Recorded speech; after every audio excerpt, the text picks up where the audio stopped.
Welcome back to part 2 of the British Broadcasting Century's Parliamentary special, recreating for the first time ever 1922's parliamentary debates on that newest of things, back then, broadcasting. I was eager to try and understand today's broadcasting setup in Britain. A BBC, public service broadcasting, a licence fee, an antagonistic press, I think it's fair to say, a shaky relationship with competition, and for decades, effectively a broadcasting monopoly. All of that is decided in what you're about to hear. I'm not editing though. On these specials, we give you the full works. Come back for season 2 when we'll assume the snappier documentary format once again. But for now, we delve back into the summer of 1922. I should add that we are nothing to do with the BBC. We are a solo-run enterprise. It's just me, Paul Carenza, hello to you, and our cast of plenty this week portraying politicians of a century ago. The full credit list is at the end of this episode, which, I should add, contains parliamentary information licensed under the Open Parliament Licence version 3.0. Who knows what version 3.1 will be like? We can't know the future, but we can know the past. On the British Broadcasting Century. Hello, this is Paul Carenza calling. This is London Calling. Hello. This podcast is a trifle long and a tad unwieldy at times. It's a special in which we log every time Parliament mentioned broadcasting. Some of those debates can be tricky to decipher, so if you can't fathom it, come back next time. But then you'd miss out on the dramatic delights of our 20-strong cast. So tune your ears into the 1920s BBC Parliament channel and immerse yourself in the political babblings of the day. Now, make sure that you've heard the previous episode for the story so far. We left the House of Commons in July 1922, and 2 days after the brief discussion that ended the last episode, July the 28th sees a whopping half-hour debate. This is the big one, as the Postmaster-General reviews the Wireless Telegraphy Act 1904. Captain Ben questioned giving broadcasting to this monopoly. That's the consortium of wireless manufacturers, different enterprises uniting under one broadcasting company. Something we saw in last episode's debates is the frustration that MPs felt at how long this consortium's discussions were taking. The MPs wanted transparency and a quick answer, but it turns out broadcasting is a bit more complicated than anyone thought. So first we will hear from Captain Wedgwood Ben, that is the father of Tony Benn, the grandfather of Hilary Benn, both also MPs of course. In this episode you'll hear several debates. This first one lasts a good half hour, and in it Captain Ben is concerned that the Postmaster-General, Mr. Kellaway, has gone a bit power mad. Order! Debate on the Wireless Telegraphy Act 1904. Captain Ben. The Postmaster-General has a bill now before the House for extending his powers, as conferred by the Act of 1904, to a more general control over this developing science. Therefore, my first point is that there is no necessity to continue this Act until 1923, as proposed here. My second and more serious complaint is that the powers of the Postmaster-General under this Act are being used in a very unexpected and, as I think, in a very improper way, and therefore I take the first opportunity of seeking to limit those powers or to deprive him of them altogether. I refer to the new scheme which he is carrying through in connection with the broadcasting of wireless messages. Everybody realises that this is an enormous advance in the matter of public news. Broadcasting a message, as anyone who has read the accounts from America knows, will be a supplement to the newspaper, and altogether marks quite a new stage in the civilization of our country and our ordinary social life. Indeed, since the invention of the printing press, it is almost the most important thing that has happened. The Postmaster-General, as far as I can learn, and he has been good enough to answer questions on the subject at great length, proposes to put the broadcasting plans into the hands of a monopoly. The Marconi Company is one of the component members of that combine, I understand. The Right Honourable Gentleman only named 3, but we understand that the combine will contain those 3 and other companies. Marconi, General Electric, Metropolitan Vickers, Radio Communication, Western Electric, and British Thomson Houston. What powers are going to be conferred upon this monopoly for the broadcasting of wireless messages? I understand that they have asked that the apparatus that they use for the transmission of messages and the apparatus which is to be used for the reception of messages are to be of British manufacture only. I suggest that when this House tells the Postmaster-General that he has power to license applicants, it does not intend him to use that power to carry out some fiscal system well or ill-conceived which happens to commend itself to his mind at that moment. Supposing the Ministry of Agriculture is empowered to license dogs, no one would say that they were using their powers properly if they refused to license a French dog. Supposing the Home Office refused to license a Renault car because it has a French motor engine. That would be an abuse of their power. This matter was referred to, but not very fully, in the committee, and the Postmaster-General said that this country should not allow this new form of communication to be exploited by foreign manufacturers. He is proposing to allow it to be exploited by some unknown combine of unknown composition with unknown powers, but having behind them the force of the Post Office, through the penalties which are empowered by this Act to impose. He has to issue the licence, and he has to impose the penalties, so that we come to this position, that these fortunate individuals or companies who have the monopoly propose conditions which give them an effective monopoly, not only of British transmission, which may be very proper, because obviously we must have control of the transmission messages, but also of the control of the instruments for receiving messages. I hold that the more people there are who receive these broadcast messages, the better for society as a whole. What harm could there possibly be in some individual, in some place, subject to the ordinary regulations as regards area, and subject to a payment for a licence, which I think is reasonable, constructing his own apparatus, or purchasing an apparatus from abroad, or getting it in any way he thinks fit, and receiving the messages which are being broadcasted? If the Postmaster-General says that nobody shall be in possession of a receiving apparatus unless it complies with the specification made in the financial interests of the fortunate people who have joined this combination, how is he carrying out his orders? Suppose I get my licence, pay my 10 shillings and set up my apparatus, and then get an apparatus from abroad, or get it partly made at home and partly abroad. How can the Postmaster-General possibly prevent me from using it?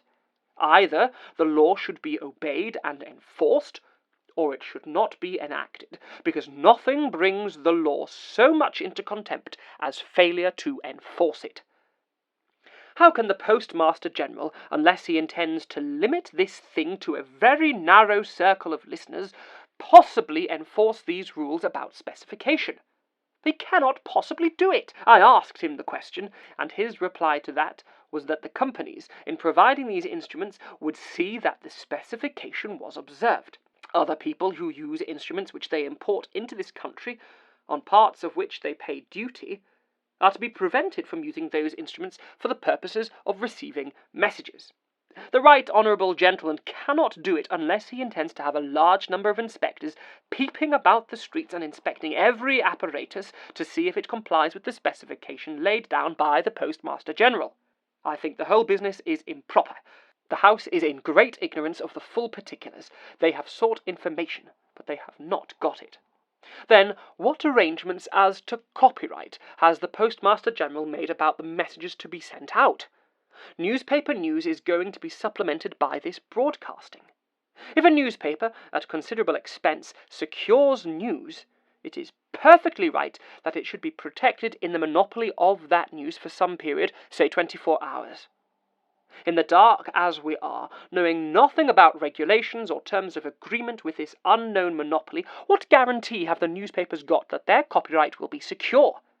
I am all in favour of the maximum circulation of news and the freest communication between people as a civilising influence, but I think the newspaper press is at least entitled to be assured that their copyright in this matter is not being interfered with.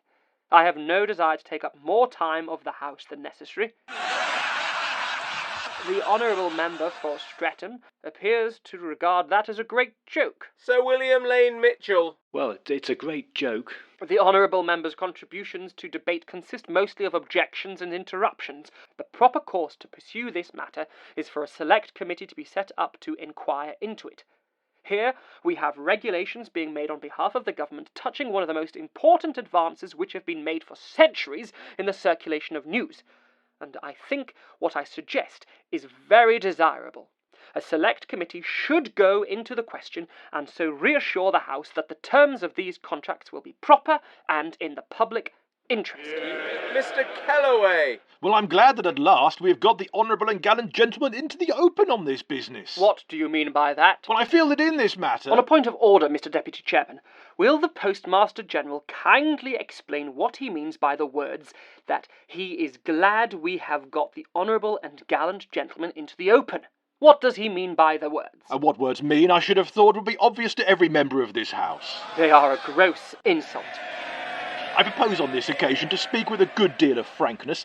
I very much doubt if the honourable and gallant gentleman, in moving his proposal, has considered that it will, if carried, put an end to the Wireless Telegraphy Act 1904. Does he realise, as a responsible member of this House, the consequences involved in his action? It is all very well on this motion to discuss all sorts of details of the broadcasting scheme. That is not what this proposal will effect if honourable members opposite succeed in getting it carried.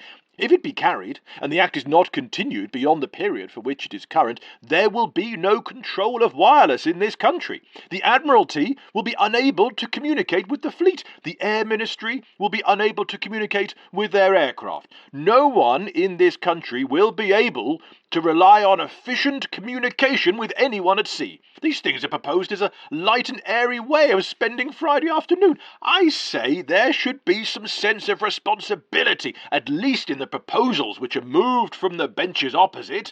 It is not made on the ground that the honourable member has not had the opportunity of discussing the new bill which I brought in, but the honourable and gallant gentleman has made it clear that he and his friends intend to resist the bill line by line and clause by clause. They have, I'm afraid, made it impossible that the bill should be carried before the House rises. Mr. Kiley! You have made it through to the committee stage. Now, that may be, but the honourable gentleman and his leaders on the front bench have made it clear that they do not intend to allow the bill to pass. That is the contribution they propose to make to the development of what my honourable and gallant friend himself has properly described as one of the most important discoveries ever made in this country. Let me deal with some of the observations that my honourable friend has thought fit to make on very imperfect information. He made the complaint, a curious one, I think, against me, that I have not given adequate replies to questions. No. I have given answers to every question put to me in regard to this scheme, fully and in detail. I went out of my way to say that the Postmaster-General had done that. I have endeavoured to give the greatest possible information. The honourable and gallant gentleman said that he had the greatest difficulty in finding out what was meant by this scheme. That is what I thought. Every question that has been put to me on this subject I have answered fully, and when it has not been possible to give the information to the House, I've taken other means of making the information public. The honourable and gallant member for Leith says that I am setting up a monopoly. Of what is that statement based? Had he seen my answer yesterday, he would have seen that it was an indication to those people to become members of the broadcasting company. No monopoly is possible under the terms which I have already indicated. Then the honourable and gallant gentleman says that I'm going to prevent a man constructing his own apparatus and using it. I stated clearly yesterday that a man constructing his own apparatus would be allowed to continue the use of it. What is the real objection of the honourable and gallant member? He thinks that by a back door I have been trying to introduce tariff reform and a protectionist system. May I ask him to read one or two elementary textbooks on the subject of free trade? And then he will find out how little relation his charge of protection in this connection has to this question. Is it something new in the experience of government departments that they have made a condition in the placing of contracts that the material which is bought with government money shall be of British make? That is nothing new, because it has been the practice of the Post Office for many years to include in their contract a provision that the money shall be spent in this country, or upon British materials, unless there be some overwhelming advantage to be derived by not so doing. In connection with this new invention, a government department has neither the audacity nor the ingenuity to exploit inventors.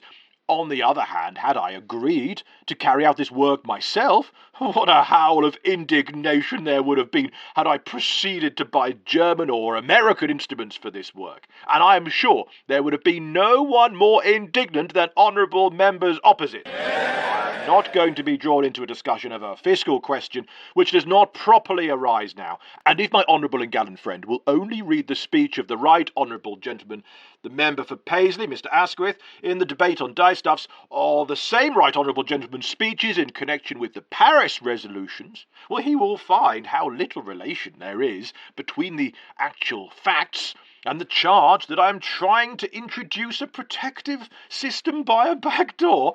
We have to keep this new form of communication in this country in the hands of our own people, and see that our manufacturers, in regard to every branch of it, have a technical skill and capacity for production equal to anything in the world. I am advised by those engaged in this industry that in about 2 years there will probably be some £6 million spent in the purchase of receiving sets and the broadcasting system, and that as much as 80% of that total will go in wages. I'm prepared to argue fully this question, not only in this House, but if necessary, in the country, and I am prepared, under the authority of the Act of Parliament, to make it a condition of the granting of these licences that these instruments shall be of British manufacture. That has been made sufficiently clear. Sufficient notice has already been given. Not only that I intend that that should be a condition, but that I do not intend to allow it to be evaded by persons who I know are already seeking means by which they may get round this condition. Captain Ben! How are you going to prevent evasion? Well, if I were to explain how I intend to prevent evasion, it would make evasion easier. I ask the committee just to consider what my honourable and gallant friend is proposing. He has admitted, so far as broadcasting is concerned, that it must be in the hands of British firms. No, I said that there must be government control over broadcasting messages. That is obvious. Otherwise, the air will be too full of sound. Then we may have in this country some German or American or French firms setting up these broadcasting stations and allowed to engage in what has always been regarded as an essential monopoly to be controlled by the government. It is an unthinkable proposition, and I'm certain that no one who ever hopes to be Postmaster-General would ever agree to allowing a new form of communication of this kind to be in the hands of foreign firms. Supposing we proposed, in connection with telegraphy or telephony, to allow people to come in from abroad, what would be said? We are quite competent to look after our own communications without foreign assistance. He then proceeds to attack me with regard to the receiving sets. I have said that these must be of British manufacture. It is a common practice of government departments, it certainly is in the Post Office, to make conditions in their contracts to the effect that the material purchased with public money must, unless there be some overwhelming reason to the contrary, be of British make. Is there an overwhelming reason to the contrary here why we should allow the importation of foreign sets for this purpose? Is it because we're not technically efficient in this country to produce them? I would advise my honourable and gallant friend to consult some members of this House who speak with great authority on this matter. They will tell him that the electrical firms of this country have reached as high a degree of efficiency as any in the world. Is it that the honourable and gallant member is afraid of a monopoly? I have already said that the scheme is open to every bona fide electrical manufacturer in the country. Everyone can take a part in this scheme. Look at it from the other point of view. The electrical industry today is severely depressed. It is one of the industries in which the rate of unemployment is very high, and apart from the overwhelming argument in favour of the course which I have taken, I should like to know with what face we could go into any of these great centres where the electrical workmen are walking the streets and say we propose to sanction a scheme under which the communications of the country can be exploited for the benefit of foreign workers. My honourable and gallant friend, if he will permit me to say so with great respect, has overlooked an old text which runs, "The letter killeth, but the spirit maketh alive." He is trying to score a little party advantage regardless of the very great public disadvantage which would be caused. He has worked very hard in this connection in various ways to try and arouse some agitation outside, and he has not had a single response. Not from a single quarter have I had a protest against what I have done. So far as I am aware, the only organ in the press which has made any response to my honourable and gallant friend's pathetic efforts has been the Westminster Gazette. What does the right honourable gentleman mean by saying that I have worked very hard to try and arouse agitation? I have no doubt my honourable friend has done so quite unconsciously. I have done nothing of the kind. I will do my best to answer my honourable and gallant friend's question. By persistent questioning in this House and by the sort of amendment which he puts on the order paper, he has done so, quite properly, I admit, but that is not the point I'm emphasising. The point is that he has met with no response from anywhere. The whole of the press of the country, and common sense as well, are against him, whether it be free trade or tariff reform. This aspect of the case, which alone occupies my honourable and gallant friend, is after all a very small part of what is involved. If he succeed in preventing the renewal of this act, he will have created chaos, whether he call it free trade or by whatever name.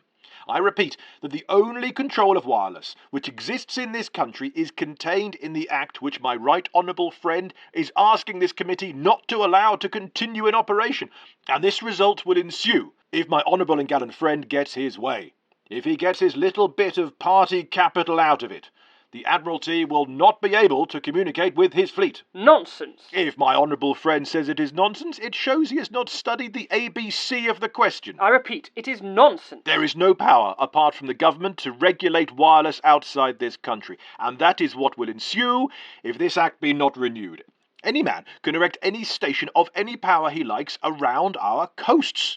He can communicate with any place he pleases. We cannot prevent him. He can jam every signal which is being sent, and he will do so in the ordinary course of the operations of that station. He could jam every signal being sent, whether by the Admiralty to the fleet, or by the Air Minister to his aircraft, or by any one individual in this country trying to communicate with persons at sea.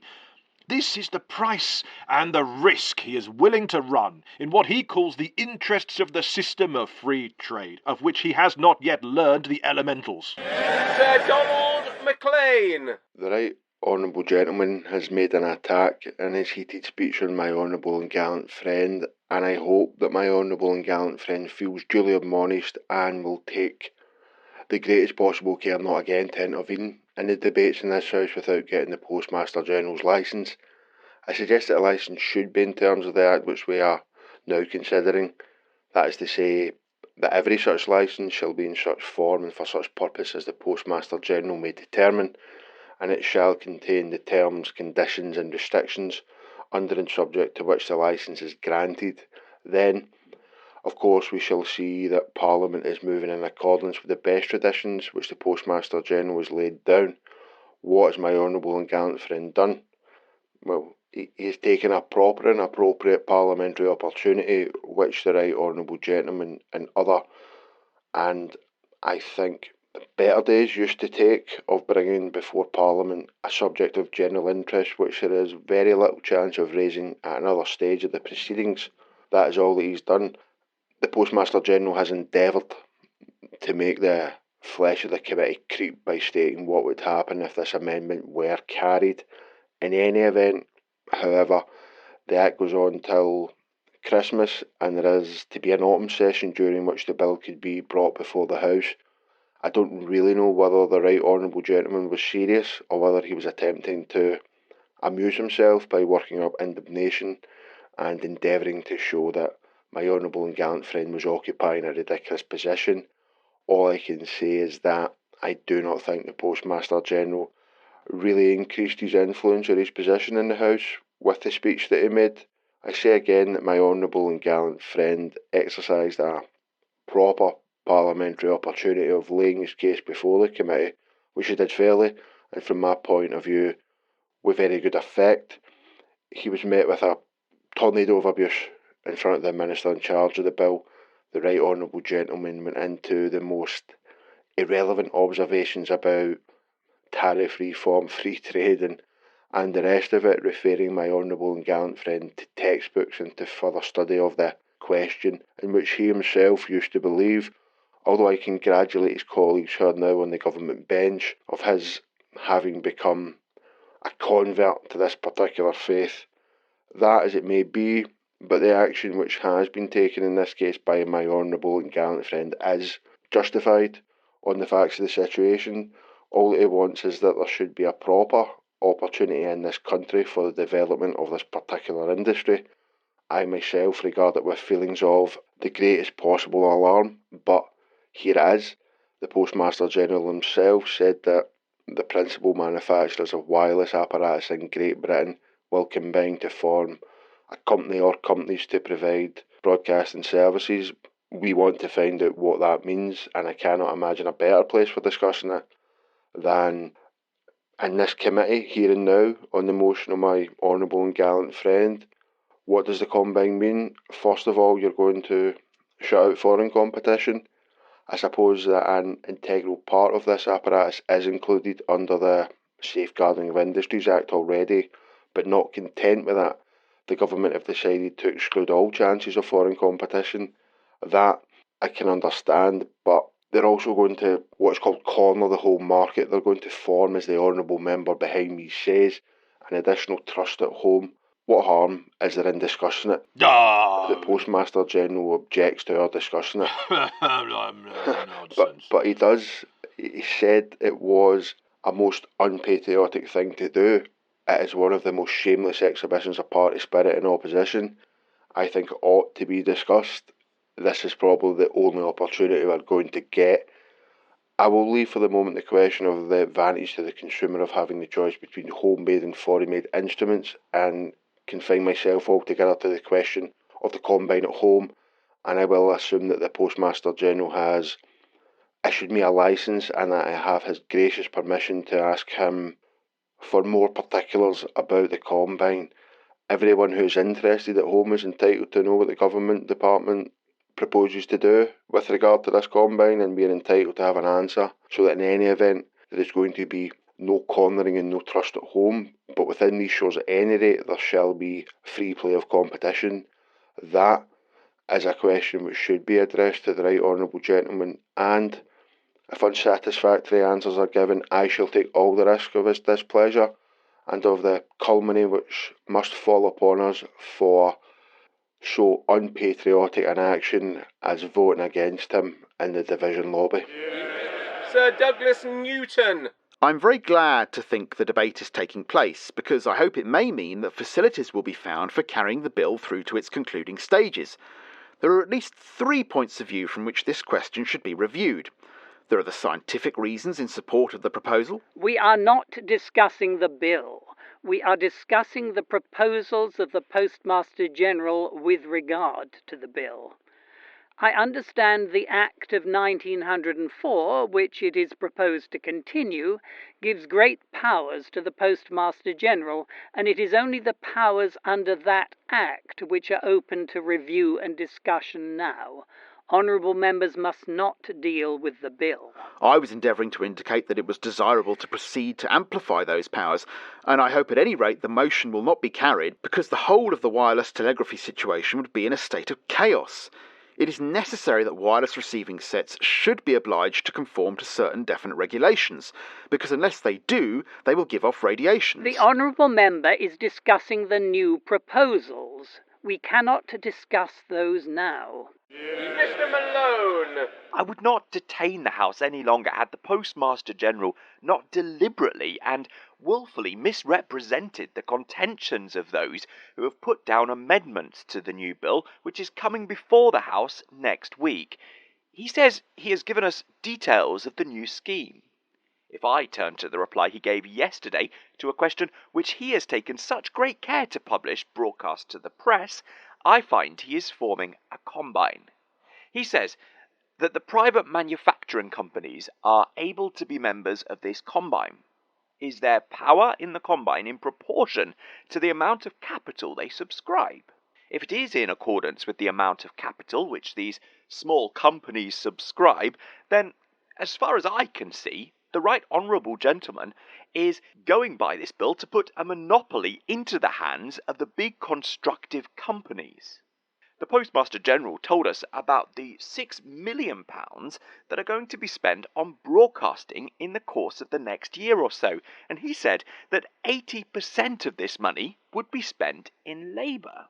If that is so, then the companies from which the Postmaster-General got his information must be operating on an extraordinarily inefficient system. Take two simple, vital parts which constitute the receiving apparatus, and you find, first of all, as regards to double headpiece telephones, that the American article can be got for 30 shillings, whereas the British equivalent in quality and material in every respect costs 40 shillings. The Marconi valve costs 26 shillings retail, whereas the same apparatus in America or France only costs 3 or 4 shillings. Mr. Halewood! Are these prices contained in the Act of 1904? And are we discussing whether they're to be kept in or left out? I understand that the Postmaster-General has power under the Act of 1904 to spend this money or to sanction this policy. If I am correct, then the honourable member is in order. If I am not correct, he is not in order. I do not propose to go into all the details, but I shall raise them at greater length at a later stage. The Postmaster-General has woefully misrepresented the intention of honourable members who've put down amendments in saying that we are not protecting the interests of the people outside. We are protecting the interests not merely of the hundreds of small wireless instrument makers, but also the million or so people who will be purchasing receiving sets in the course of the next 12 months. The two items that I have mentioned were only two out of numerous other technical parts of receiving sets which show the enormously exaggerated prices which the protection given in the bill permit, and which millions of people have to pay to these monopolist concerns. The Marconi Company, which is practically a monopoly in this respect, cannot possibly supply more than 1/20th of the needs of the present time. The honourable member is going beyond the powers of the Postmaster-General under this Act, and he is going on to the powers which he seeks in the bill. Even if the amendment be carried, the bill will be in operation until the end of 1922, and there is plenty of time between now and then to set up a select committee or a royal commission to consider what should be done, instead of bringing this matter before us in a hole and corner way and answering vague questions such as was the case yesterday. Everyone knows that the trade in this country is full up with orders for receiving instruments. If you inquire of any of the well-known small firms, you will find that they are constructing between 10,000 and 20,000 instruments. They cannot anything like supply the needs of the country. This protective system, which is preventing up-to-date instruments being obtained in this country, is driving the amateur receivers to purchase out-of-date instruments. They have to buy crystal receivers, which are not anything like so effective or efficient as is the valve system. That is, putting a handicap on the progress of wireless broadcasting in this country. I protest against the deliberate misrepresentation by the Postmaster-General. Mr. Kiley! It is well known in this house that the Postmaster-General is gifted in many ways, but until this afternoon it was not generally known that he possesses all the qualifications of a good lawyer. That is, that when you have any doubt about your brief, make good by going bald-headed into your opponent. That he has done with a vigour which has been interesting, and has enlivened an otherwise dull afternoon. What would have been very much more interesting to some members of the House would have been the details which have been requested in relation to this subject. The Postmaster-General drew an appalling picture of what would happen if we did not confirm the continuance of the 1904 Act. That picture left us a little cold, for the very good reason that if there were any danger, such as he suggested, a ship in distress unable to communicate with the land in order to get assistance, he knows very well that he has only to come to this house, and we would pass into law in a few hours such measures as would prevent a calamity of that kind. The Postmaster-General said that he intended to exercise certain powers for limiting the use of certain instruments, and that he has provided for a combination which certain people may enter. He carefully refrained, however, from giving us one iota of information as to the conditions on which one is permitted to enter the combination. Is the combination to be limited to those in a certain trade? He mentioned the electrical trade more than once. Must the manufacturer be in the electrical trade before he can enter the combine? What penalty or amount must a manufacturer pay before he is admitted? Must a manufacturer provide thousands of pounds as a condition of entrance? If that is not the case, what other conditions are there? If it were a question of finding more money for broadcasting stations, there are several ways in which that could be done. If the half-guinea which the Postmaster-General is charging is not sufficient to provide for broadcasting, he might make a grant from his post office funds, or he might increase the charge of 10 shillings and sixpence.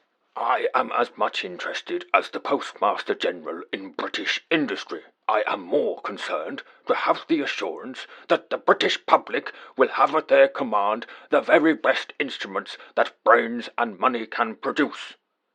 It is very foolish to erect a barrier which would prevent our having the benefit of any invention or discovery, and to permit the Postmaster-General to say that we shall or shall not have the best instrument that can be provided. That would be a dictatorship and a monopoly of a very dangerous kind. Before the Postmaster-General puts his powers into operation, I hope he will let the public know definitely what are the conditions for the working of this combination. The Postmaster-General has been called out. Money, monopoly, protectionism, it's all being puzzled out. 3 days later, the question is asked on whether British wireless manufacturers will have to join this scheme, this combine, as they keep calling it. Those behind this company, this B.B.C. Debate on wireless broadcasting. Mr. Raffan. Has the Postmaster-General decided to refuse a licence for the use of any wireless apparatus manufactured by a British firm in Great Britain, unless the firm in question becomes associated with a certain group of other manufacturers? The Postmaster-General, Mr. Kellaway. It is intended that the apparatus which may be used for the reception of broadcasted services shall be limited to types submitted by members of the proposed broadcasting company or companies by which those services will be provided. Any bona fide manufacturer of wireless apparatus in this country will be admitted to membership on taking a single qualifying share and subscribing to conditions to be approved by me. Lieutenant Commander Kenworthy. What powers does the Right Honourable Gentleman claim to force manufacturers into a combine, whether or not they wish to join it? I have not said powers, and do not suggest that I shall exercise any. But does it not come to that? The consumer is not allowed to buy an instrument from any firm that does not wish to join this association. Captain Ben. Will the terms of the licence or arrangement or contract made with these manufacturers, who are to share in the £6 million in the next few years, be laid before the House of Commons? I have given an undertaking that any regulations made should be laid on the table of the House. Colonel Ashley. In addition to making these regulations, will the Right Honourable Gentleman see that the consumers, at any rate, get these things at a reasonable price? Well, that is, I think, essential. The fact that every bona fide manufacturers of wireless in this country will be allowed to provide these instruments is sufficient guarantee that there will be no inflation of prices. Lieutenant Colonel Murray. Is the Right Honourable Gentleman going to revise the prices? I should be very sorry to revise prices, but the facts that I've stated as to manufacturer will secure effective competition. How is the Right Honourable Gentleman going to enforce the terms of this arrangement? I do not know that there will be any difficulty in that. Lieutenant Colonel Ward. How is the Right Honourable Gentleman going to protect the interests of the foreign importers? Well, that is the difficulty, but I have no intention of interfering. Next day, August the 1st, MPs still want to know if the Postmaster-General isn't giving too much power to one or two firms. Mr. Malone. Can the Postmaster-General supply particulars of the broadcasting services company or companies which are to be formed? Will a limit to individual holdings be insisted on? Or will any means be taken to ensure that these companies are not controlled by one or two of the largest firms, thereby constituting a monopoly to the detriment of the small firms and the receivers? Mr. Percy! Could the Postmaster-General tell us if negotiations for the institution of wireless broadcasting have yet reached a satisfactory conclusion? Can he make a statement upon the matter? And will he perhaps arrange for a demonstration of wireless in some convenient room in the House for the information of members? Postmaster-General, Mr. Kellaway. I regret I cannot arrange for a demonstration before the adjournment, but subject to the consent of the authorities of the House, I will endeavour to do so in the autumn. The formation of the company, or companies, referred to is still subject to negotiation between the wireless manufacturers, and I am not able to make any further statement as to its constitution. The Articles of Association will be subject to my approval. I do not propose to impose any limit on individual holdings. Such a limitation might well result in the capital required for financing the service not being forthcoming. The security against a monopoly will lie in the fact that any bona fide manufacturer in this country will be eligible for membership, and apparatus manufactured by him will be admissible for use under that licence. Is the government aware of the opposition to this bill in certain quarters, and is it intended to proceed with the wireless bill this session? The only opposition of which I am aware is that indicated by the amendments on the order paper. Captain Ben! Can the right honourable gentleman give any undertaking to lay the terms or articles of association before members of this House for their consideration? I answered that question yesterday. I said that papers would be laid on the table of the House. Can the right honourable gentleman say when? I cannot until the negotiations are completed. Before the recess? Oh, no. I think we need Jackie Weaver in here. She's the authority they need. If you're listening to this in the far future, that made sense back in early 2021. I'm sure that some other podcast is dramatising Handforth Parish Council. But here, the next and indeed final debate of 1922 was 3 days later. With a recess on the way and then a general election they don't even know about yet, this is the last chance for MPs to get the Postmaster-General to iron out his plans for price fixing, the licence fee, radio sets and government control of broadcasting. And it starts with Mr Isaac Foote MP, father of Labour leader in the 1980s, Michael Foote. Debate on wireless broadcasting. Mr. Foote? I rose to bring before the House, in the course of a minute or two, another subject that I think was discussed last Friday in the House, perhaps with a little more heat than light. It is the question of broadcasting. I think that before the House separates for the recess there should be an opportunity of clearing up one or two points that were then raised. I think the Postmaster-General had not the opportunity last Friday of dealing with all the points that were raised, and there were certain particulars in respect of which, perhaps, the public mind might be enlightened. I do not approach the subject with any expert knowledge. I have no more knowledge of it than that of the man in the street, but I recognise that this is a startling development. A very considerable change is to be brought about, and it is all the more necessary that we should proceed upon sound lines. The points upon which I would like to ask the Postmaster-General for further information are these. What progress has been made with the formation of the proposed combine of the interested companies? Who will have the determination of the terms of admission into that combine, and what protection will be given to the smaller man, the man of no great financial resources, who wishes to join that combination? The Postmaster-General has already announced that in associating himself with those who are connected with the proposed company, it is not intended that any of the receiving apparatus in broadcasting is to be of foreign manufacture. I want to approach that simply from the standpoint of a possible individual user. If I wish to acquire this receiving apparatus, my first concern, of course, would be to get it as cheaply as possible, and how to get the most efficient instrument I can at that price. Will the right honourable gentleman let the House know how the several companies that are to enter into this combine will be reimbursed? I understand that part of the reimbursement for their enterprise will come from part of the licence fee, but will any portion of this reimbursement come from the profits on the sale of the receiving apparatus? If so, and I assume that will be the result, what power will the Postmaster-General have to see this reimbursement is no more than fair? What control will he have over the price that is to be charged?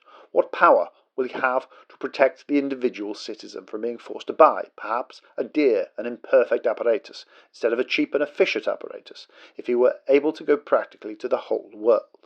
I know that the fiscal issue has been raised.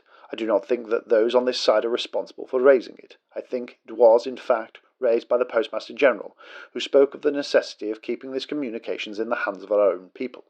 As far as I can see, there is no more reason for insisting upon the receiving apparatus being made by a British firm than for insisting upon a motor car, or boots, or any ordinary article made by a British firm. Of course, a considerable argument may be used that, as far as broadcasting stations are concerned, they should be kept under government control. But as regards the apparatus themselves, which might be made by a clever amateur, why should he not be able to go to the whole world to get his material? The indignation of the Postmaster-General last week was a little discounted by the fact that he has only allowed this condition to run for 2 years. If it be wrong to have a foreign apparatus at all, why not exclude it altogether? Those, I think, are one or two of the questions concerning a movement that is interesting the public mind very considerably, and upon which the Postmaster-General may be able to give us some enlightenment. Mr. Callaway. I will reply at once to the honourable member, not because I want to interfere with any other member who desires to speak on the subject, but because I understand that those interested in the question would like me to reply immediately, so that they may have an opportunity of making any observations on what I may say.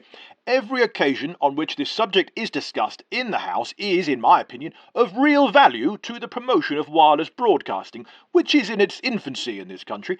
It was only a toy at the end of last year. Within 12 months, I do not think I am too sanguine, it may become one of the most valuable sources of communication, within certain limitations, at our disposal. But I make this general observation at the beginning. We must have regard to 2 things. One is that broadcasting has the defect of its qualities. For individual communication, it is, I think, impracticable, but for distributing forms of information of common interest to great numbers of people, it may indeed prove to be a most valuable resource, both for education and possibly for political propaganda. It may be convenient if I give what is the history of this question so far as I have been connected with it. The first movement was in January of this year, when the wireless societies throughout this country asked permission and were given sanction by the Imperial Communications Committee to transmit wireless telegraphy signals. The question was considered again on the 5th of April, when the Wireless Subcommittee of the Imperial Communications Committee argued that broadcasting by wireless telephony might be permitted from certain specified stations, the stations being centres. They may not be in the exact positions I indicate, in London, Birmingham, Manchester, Newcastle, Cardiff, Glasgow or Edinburgh, and Aberdeen, and Plymouth has now been added. It was decided that licences should be granted to broadcast on a wavelength of 440 metres up to a maximum input of 1.5 kilowatts. Now, on 22nd of April, representations were made to us that that limitation of 440 metres might seriously retard progress. It was then agreed that a band of wavelengths 350 to 423 metres should be used for broadcasting, on the condition that the government, when necessary, could order broadcasting to cease for a short period on such occasions as manoeuvres or the danger of interfering with important government communications. The hours provisionally agreed upon, during which broadcasting should be permitted, were between 5 and 11 p.m. on weekdays and all day on Sundays. On the 18th of May, a conference was held at the Post Office, presided over, I think, by the Secretary of the Post Office. I myself was not present.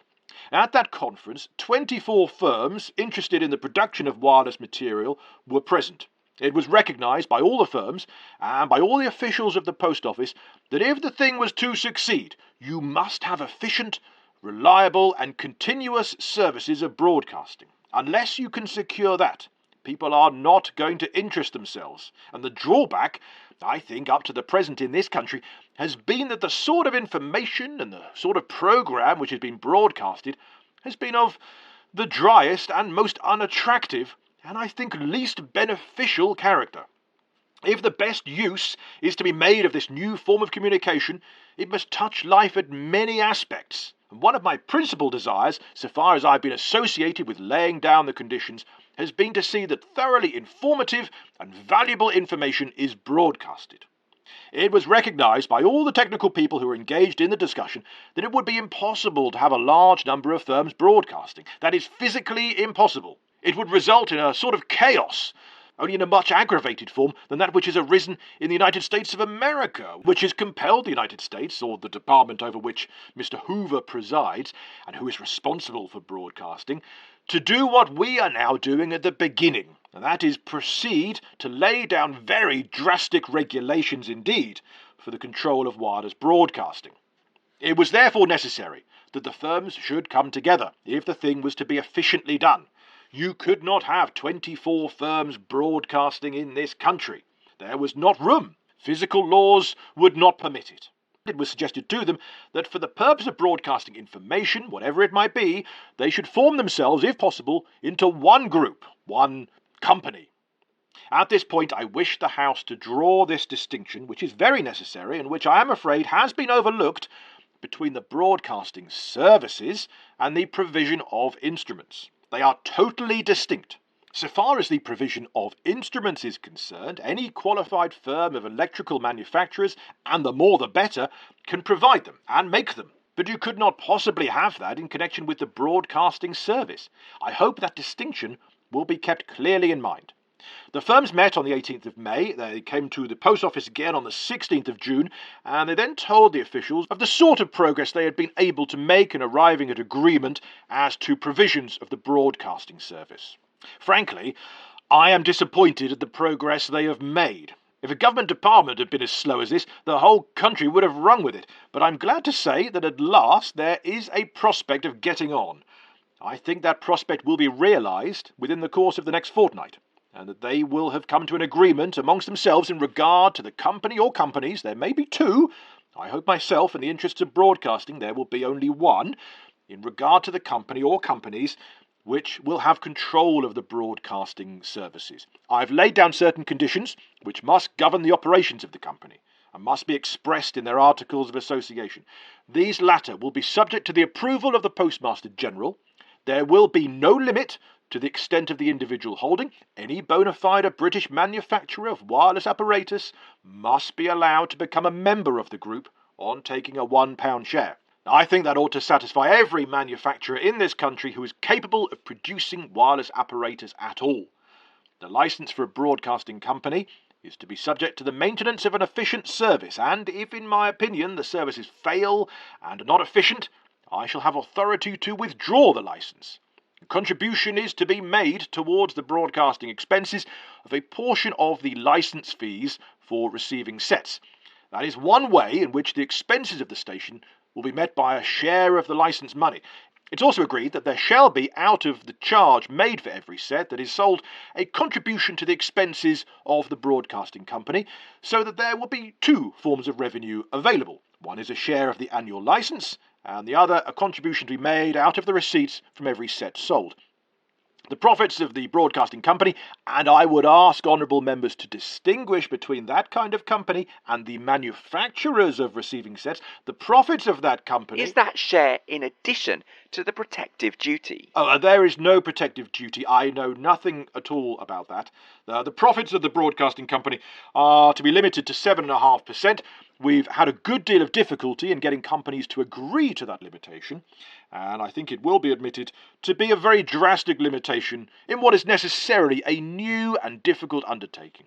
But I'm glad to say that I think we have got the companies to agree to that very drastic limitation upon their profits. Now, I do not think there is going to be any raging and tearing hurry on the part of the general public for an investment of the sort. The receiving licences are limited to types submitted by members of broadcasting companies and must conform to certain technical standards of the Post Office. Now, I come to what is really, I think, the only ground of criticism which I have heard. Mr. Foote! There was a question whether there would be any control of the price of receiving instruments to guard against a combine of the makers if there is no foreign competition. I control the price here. Every manufacturer in this country capable of producing wireless instruments will receive a licence from the Post Office if he conforms to the standard laid down by the Post Office. What you have to fear in this is not monopoly, it is more likely you will have cutthroat competition. Anyway, that is the protection. Every manufacturer in this country who produces an instrument up to the standard laid down by the Post Office will be free to put the instrument on the market once he has taken his £1 share in the company responsible for the broadcasting. The principal point of criticism is in regard to my decision to limit, for a period of 2 years, the licensing of instruments to those made in this country. In taking this decision, my attitude was not coloured at all by fiscal considerations. On the contrary, I was entirely guided by what I thought was in the best interests of wireless broadcasting in Great Britain. I'm satisfied, and I believe everyone will be forced to that conclusion on careful consideration of these technical and practical aspects of the question, that without such a limitation, you would never get an efficient broadcasting service established in Great Britain. Be it remembered that the whole cost of these broadcasting services is to be borne by the manufacturers in the group, and it is not reasonable to suppose that they would go to that expense and take that risk with the limited profit if some manufacturer on the continent gets the whole or a large portion of the benefit without having made any contribution. That really is not sound business.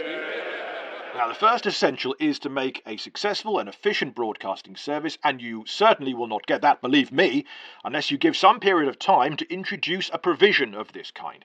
My own opinion is that anyone approaching the problem from the angle from which I am bound to approach it would have come to that conclusion. I think this covers most of the points put by honourable members. The main considerations which any government ought to have in view in dealing with this problem seem to me, first, that the broadcasting services are efficient. That I have already mentioned.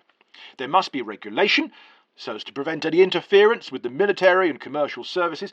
We must be able to ensure compliance with international wireless agreements, and international wireless agreements are becoming increasingly important. There must be safeguards against monopoly. I think I've secured these safeguards in the conditions which I've outlined to the House. You must be able to get the benefit of any invention wherever made. I was not at all debarred by the fear of the fiscal question being raised from dealing with this question. My anxiety was rather that if you got anything like a monopoly, you would sterilise developments, and that broadcasting in this country might be deprived of the benefit of inventions. If that had not been the case, the fear of development being sterilised, I should certainly not have made these conditions. But it must be remembered that if any invention is discovered abroad of which we have not the benefit in this country, it will always be open to our manufacturers to obtain the patent and to develop it and use it here. Captain Ben! Supposing a foreigner take out a patent in this country. I think the honourable and gallant gentleman is right. That is a case which has arisen frequently in respect of our own manufacturers. They have used the patent. The present Prime Minister, when he was at the Board of Trade, made provisions in regard to this matter. I know the Act very well. It was simply this, that if a foreign patentee did not use his patent, you could. But you are proposing not to allow a foreign patentee to use it at all. I think the honourable and gallant gentleman will find on further reflection that it is possible for the manufacturer in this country to obtain, on terms, the benefit of any change and exploit it in this country. I can assure the House that I gave great attention to this matter because I realised that it was the principal danger. With regard to the other dangers which have been referred to, I'm satisfied they will not in fact operate, and that was why I agreed to this provision. I think I've now covered all the points raised, and I will conclude by saying that in dealing with this problem throughout, I have had no other desire than to see that this important form of communication should be developed in this country to the greatest possible extent. I do not agree that the communications of any country are on exactly the same plane as the supply of boots or any ordinary commodity. The communications of the country have always been regarded not only as a key industry, but as being much more fundamental. You must keep your communications in your own hands, and you should be able to improve your own people in the practice and provision of every device which would improve your form of communications. Here is a new form of communication which is in its very infancy, and from the point of view of the Postmaster-General, I regard this new form in all its aspects, both broadcasting and the provision of the instruments, as something which should be under British control.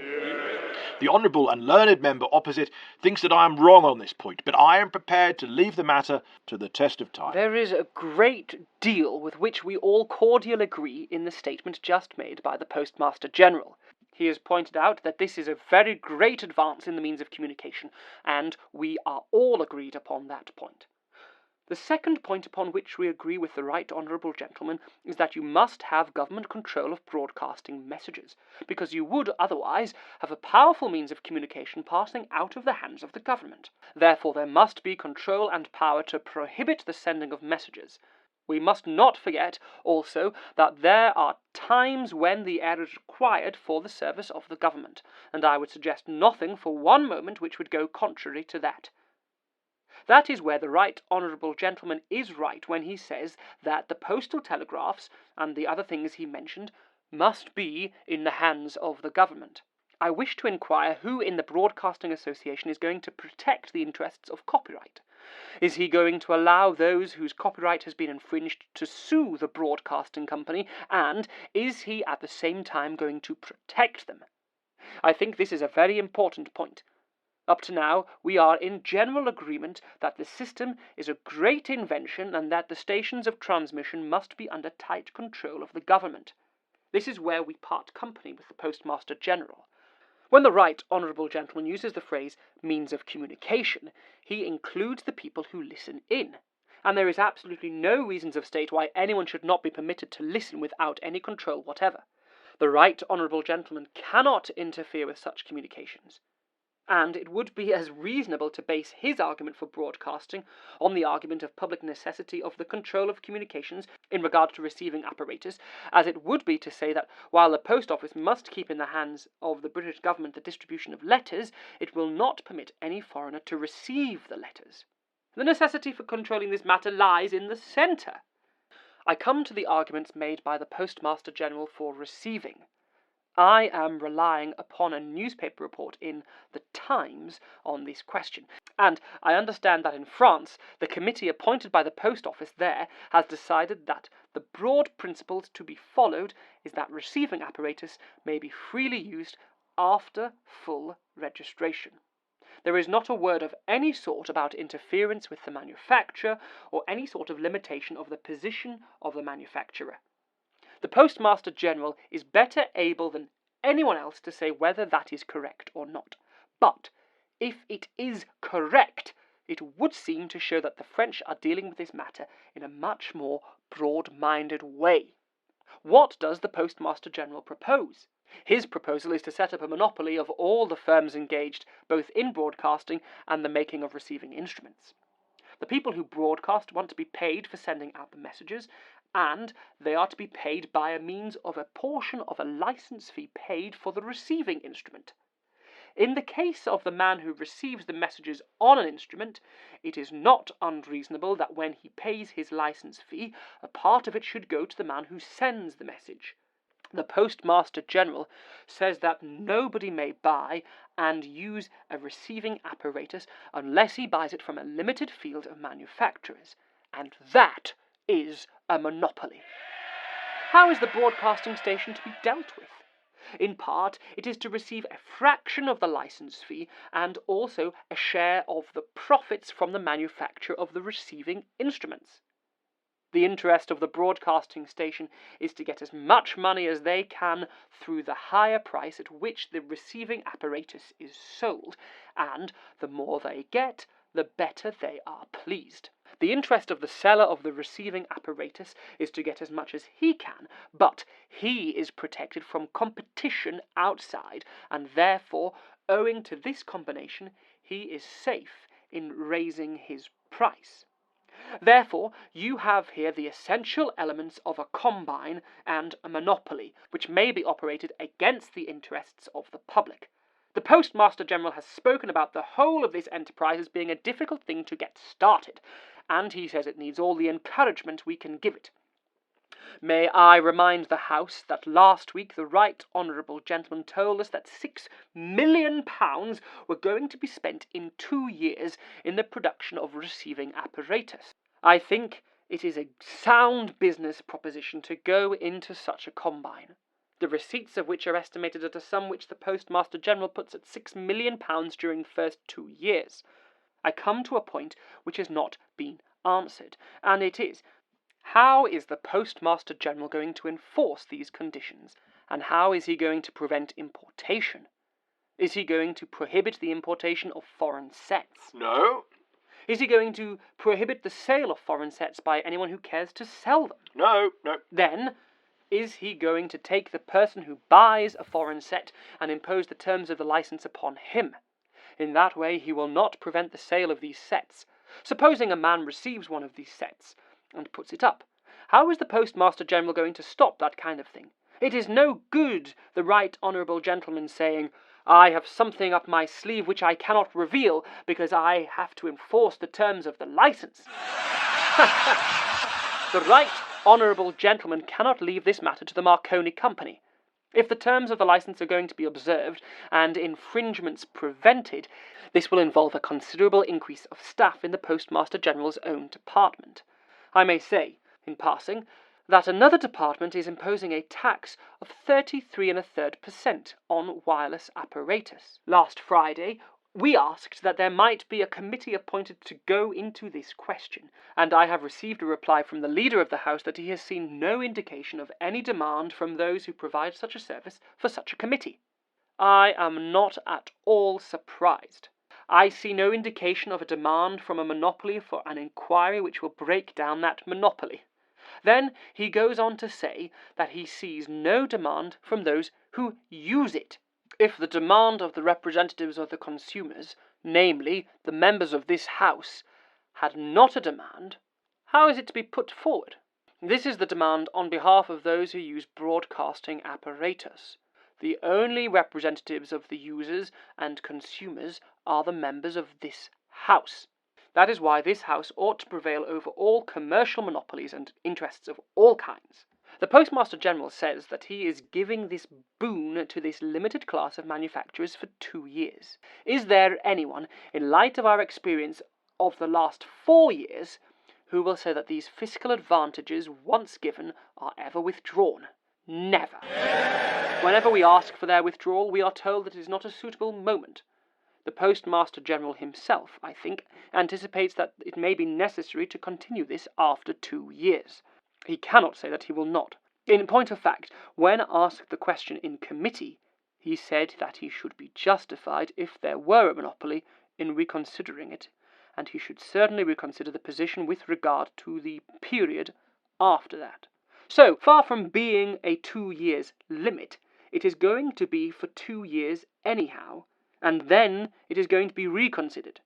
If anyone thinks that after 2 years the people who have lived out of this monopoly are going to submit without protest, and a successful protest against the deprivation of these privileges, he is to be congratulated on his hope. While the Postmaster-General is perfectly and obviously right to control the sending of messages, he is imposing, in deference to the fiscal opinion of others, adoptive in this case, congenital in the case of others, restrictions which will hamper growing science, because all of the great names associated with telegraphy are not British names, and it is perfectly absurd to set up a tariff reform system in science. What the people want is the freest intercourse of the scientific ideas of all the nations of the world. Lieutenant Colonel Hall! It is always interesting to hear my honourable and gallant friend when there is any question of protecting the interest of foreigners. Perhaps a little more education may bring him to the conclusion that it is advisable to look after the interests of our people at home. I would like to congratulate my right honourable friend on the progress that has been made, and that is likely to be made, with this system. It might be an education to my honourable and gallant friend to know that in commerce, if a foreigner has any patent to sell, he knows the market where it can be utilised. I am glad to hear that the Postmaster-General is not going to have any of these instruments made abroad, and I am sure he will be the first, if there be any advantages with regard to actual patents, to look after the matter. As to talking of this enormous combine, I say at once, so far as I am concerned, that as a businessman, I would not dream of putting any money into this undertaking, which is of the highest speculative character, if I were told that forthwith, subject to a limit of a small percentage, I am to have no chance of making any money. I want to refer to another matter that affects London very considerably, namely the licensing hours. As they move on to discuss licensing hours, we will leave them there. Lieutenant Colonel Hall there showing sincere doubts about the lack of profits to be made out of broadcasting. Oh, and you may notice two female voices in our cast there. There were two female MPs at the time, although neither partook in these broadcasting debates. And shall we pause a moment to appreciate and applaud our wonderful cast? Go on, applaud out loud. Now, go on. Thank you, our brilliant actors. There is more to come in a future episode. There were a couple more mentions in the Commons before the end of 1922, but it was a few weeks after the BBC's launch, so we will get to that in Season 2 of the podcast. We will return to Parliament. As to what happened next after this episode's debates, well, that last one was on August the 4th, 1922, so if you dive into episode 13 of the podcast, that's where it picks up. The Broadcasting Committee finish their negotiations, they present them to the Postmaster-General in mid-August, and then it's exhibitions, experimental broadcasts and battling with the press. It's all back in Season 1 if you've not heard it. Then, of course, the BBC launches in November of 1922. The first voice on the BBC is Arthur Burrows, and the second voice, out of the Birmingham station, is Percy Edgar, the most influential BBC regional director for the first couple of decades, and we will hear from him via his recently rediscovered memoirs, never publicly heard before. They will be read to us by his grandson, the playwright David Edgar, next time on the podcast. Don't miss it. Before we go, a huge thank you to those of you who support the show on patreon.com/Paul Carenza. A marvellous few of you do. We thank you for it. If you would like to, head there to Patreon, have a look at the bonus stuff on offer. Thus far, it's monthly video or audio or writings, often beyond the scope of this podcast, but now and then I do post things relating to the history of broadcasting. This month I've uploaded there an exclusive 30-minute interview with Diddy David Hamilton. Bits of that interview will appear on the next season of the podcast, so you can wait for that, or you can hear the full works early and in their entirety over at Patreon. David was a true gent, and we spoke about his on-air debut in 1959, the Light programme, Radio 1, his work with the Beatles, the Stones, Ken Dodd, Monty Python, so much more. The link is in the show notes if you would like to catch that now. And thank you if you've supported us on whether it's Patreon, PayPal, or by sharing, rating, reviewing this podcast, following us on Twitter, or joining our Facebook group. It all helps keep this one-man machine pumping out podcasts. And above all this episode, thank you to our brilliant cast. Cameron Potts as Captain Wedgwood Ben. Wayne Clark was the Speaker of the House. Paul Hayes as Sir Douglas Newton. Mike Simmons as Lieutenant Colonel Murray. Jack Shaw was Sir Donald MacLean. Daniel Edison was Lieutenant Colonel Ward. Philip Rowe of the marvellous History of European Theatre podcast was Sir William Lane Mitchell. Sean Jacks was Mr. Kiley, and his podcast, Tell Me a Bit About Yourself, is available now. Alan Stafford was the Deputy Chairman. Andrea Smith was Lieutenant Commander Kenworthy. David Kirkland was Mr. Percy and Mr. Ashley. James Maidman Fullard was Mr. Malone. Paul Savage was Mr. Foote. Lynn Robertson Hay was Lieutenant Colonel Hall. Philip Corsius was Mr. Halewood and Mr. Raffin. The Postmaster-General Mr. Galloway was me, Paul Carenza, who also presented and produced. Will Farmer composed the original music, and this episode contains parliamentary information licensed under the Open Parliament Licence version 3.0. Thank you, Hansard. Stay informed, educated and entertained, and join us next time for a special with the second voice of the BBC, Percy Edgar, here on the British Broadcasting Century.